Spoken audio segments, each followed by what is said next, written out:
আসসালামু আলাইকুম ওয়া রাহমাতুল্লাহি ওয়া বারাকাতুহু। সম্মানিত দর্শক, যারা আইবিএসে আক্রান্ত হয়েছেন তারা মনের ভুলেও এই খাবারগুলো খাবেন না। চলুন জেনে নেওয়া যাক। যাদের আইবিএস আছে তারা কি খাবেন না?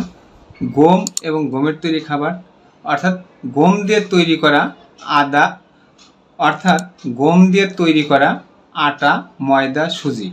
আর আটা, ময়দা, সুজির তৈরি করা কোনো খাবার আপনি খাবেন না। দুধ এবং দুধের তৈরি কোনো খাবার খাওয়া যাবে না। বাসি দই খাওয়া যাবে না। মিষ্টি জাতীয় খাবার বা মিষ্টি খাওয়া যাবে না। বিশেষ করে সাদা চিনি এবং সাদা চিনির তৈরি করা কোনো খাবারই আপনি খেতে পারবেন না।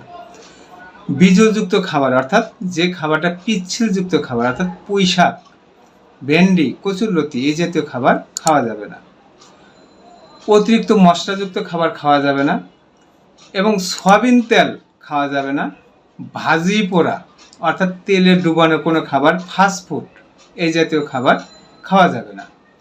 আর ওষুধের মধ্যে যে খাবারগুলো খাবেন না, যারা আইবিএসে আক্রান্ত হয়ে আছেন তারা যে খাবারগুলো খাবেন না সেটা হলো, সর্বপ্রথম যে ওষুধগুলো খাবেন না সেটা হচ্ছিল অ্যান্টিবায়োটিক ওষুধ, কোনো প্রকার ভিটামিন ওষুধ, ব্যথার ওষুধ, ক্যালসিয়াম ওষুধ এবং পুরুষ মানুষের যৌন উত্তেজক ওষুধ মনের ভুলেও আইবিএস যদি আপনার থাকে আপনি খাবেন না।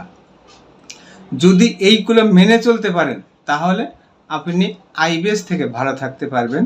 তো আজ এ পর্যন্তই। নতুন নতুন স্বাস্থ্য বিষয়ক পরামর্শ পেতে লাইক দিয়ে আমার সাথেই থাকুন। ভিডিওটি শেয়ার করে সবাইকে দেখার সুযোগ করে দিন।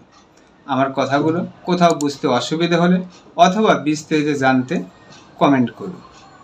সর্বোপরি আমাদের শরীরে কোনো প্রকার রোগের উপসর্গ প্রকাশ পেলে আন্দাজে ফার্মেসি থেকে ওষুধ কিনে না খেয়ে অবশ্যই একজন অভিজ্ঞ চিকিৎসকের পরামর্শ নেওয়ার আহ্বান জানিয়ে নাহার ডক্টর চেম্বারের পক্ষ থেকে আমি হাকিম মোহাম্মদ আশরাফুল আলম আজ বিদায় নিচ্ছি। আবারও দেখা হবে নতুন কোনো বিষয় নিয়ে। ততক্ষণ মহান আল্লাহ তাআলা আমাদের সবাইকে ভালো রাখুন, সুস্থ রাখুন। আসসালামু আলাইকুম ওয়া রাহমাতুল্লাহি ওয়া বারাকাতুহু।